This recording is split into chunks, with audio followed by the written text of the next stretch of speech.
इस समय हम महाराष्ट्र के नागपुर शहर से 40 किलोमीटर दूर रिंगना बोड़ी में मौजूद है, जहां पर बामसेप का रिसर्च सेंटर बना है। और यहां पर बामसेप का आप देख सकते हैं, यहां पर बामसेप का 41वां राष्ट्रीय अधिवेशन चल रहा है। आज दूसरा दिन समापन की ओर है, अभी आखिरी सेशन बचा है आज का। और यहाँ इस राष्ट्रीय अधिवेशन में भारत के कोने कोने से बामसेप के कैडर जो आए हैं, इस राष्ट्रीय अधिवेशन को कैडर बेस्ड राष्ट्रीय अधिवेशन कहा गया है। और आइए हम बामसेप के कुछ सीनियर लोगों से बातचीत करेंगे और इस अधिवेशनों का महत्व जानेंगे, क्या महत्व है इन बामसेप अधिवेशनों का, क्यों बामसेप हर साल अपना राष्ट्रीय अधिवेशन अलग अलग शहर में करती है। हमारे साथ बामसेप की राष्ट्रीय कार्यकारिणी सदस्य मैडम मौजूद है। हम जानेंगे मैडम से कि जो बामसेप के राष्ट्रीय अधिवेशन हर साल होते हैं वो अलग अलग शहर में क्यों होते हैं, उनका क्या महत्व होता है राष्ट्रीय अधिवेशनों का, और ये इस बार जो अलग तरीके से किया जा रहा है कैडर बेस इसको दिया गया, इस साल का जो अधिवेशन है उसका क्या कितना जरूरी है वो। सबसे पहले मैडम आपका स्वागत।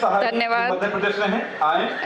ये जो हमारा अधिवेशन है, राष्ट्रीय स्तर पर जो अधिवेशन आयोजित किए जाते हैं उनका हमारे कैडर्स के लिए बहुत ज़्यादा महत्व होता है, क्योंकि कैडर्स जो है पूरे साल भर जो गतिविधि करते हैं उन गतिविधियों का जो लेखा जोखा कहेंगे एक तरह से, वो इस राष्ट्रीय अधिवेशन के माध्यम से यहाँ पर उसका निचोड़ प्रस्तुत किया जाता है, जिससे कि जो प्लानिंग है वो भी यहाँ पर उनके जो भी विभिन्न विषय लगाए जाते हैं उन विषयों से जो समाधान निकलते हैं उन समाधान के ऊपर भी जो एक पुस्तिका तैयार की जाती है, एक पूरा निचोड़ तैयार किया जाता है। और इस तरह से हमारे कैडर्स को आगे आगामी कार्यवाही करने के लिए समाज के अंदर उन जो करोड़ों लोग हैं हमारे समाज के, उनके लिए जो प्लानिंग है वो यहाँ पर अधिवेशनों के माध्यम से और उसे हमारे कैडर्स उन लोगों तक पहुँचाते जो बॉटम पर है, उनके लिए जो नीतियाँ यहाँ पर बनाई जाती हैं उनके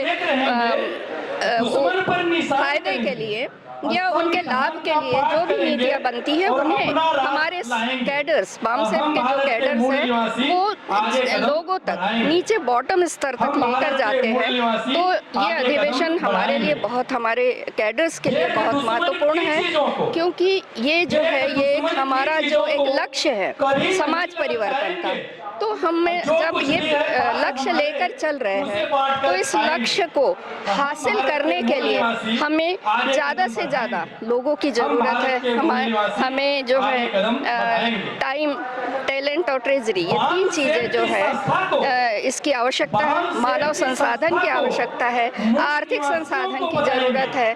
तो जो मानव संसाधन है उन्हें बताने के लिए कि हमारे देश की जो परिस्थिति है, वर्तमान परिस्थिति है, उस वर्तमान स्थिति में हम मूल निवासियों की क्या परिस्थिति है, तो हम मूल निवासियों को किस तरह से इस व्यवस्था, क्योंकि ये व्यवस्था हमारे मूल निवासियों के अनुकूल नहीं है, इसीलिए हमें इस व्यवस्था को बदलना है।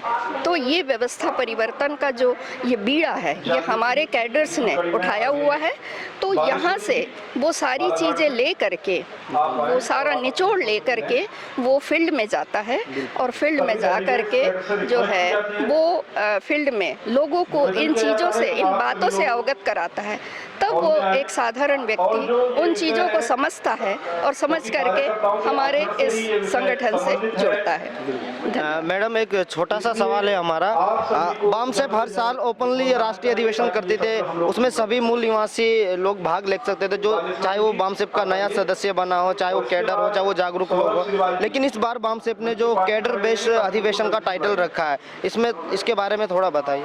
हाँ, हमने इस बार कैडर्स के लिए ही स्पेशल ये अधिवेशन लगाया है, क्योंकि हमने दूसरे कार्यक्रम का जो है अधिवेशन के रूप में, क्लस्टर अधिवेशन के रूप में हमने मास के लिए कार्यक्रम दिए हुए हैं। तो ये हमारा जो संविधान की जागृति का कार्यक्रम, जैसे BS4 के रूप में हमने महाजन जागरण अभियान, जो भारतीय संविधान सम्मान, सुरक्षा और संवर्धन, ये महाजन जागरण अभियान हमने पूरे देश में चलाया हुआ है। पूरे देश में ये जो अभियान है इसके माध्यम से संविधान की जागृति जन जन तक पहुंचाने के लिए हम हर जो है क्लस्टर अधिवेशन के माध्यम से मास को इकट्ठा कर रहे हैं, तो वो मास वाला जो प्रोग्राम है वो हम क्लस्टर अधिवेशन में हमने रखा है। इसीलिए हमने ये जो अधिवेशन है अब कैडर्स के लिए लगाया है। धन्यवाद मैडम, आपने हमें अपना कीमती समय दिया। हम आगे भी आपसे बातचीत करते रहेंगे। धन्यवाद।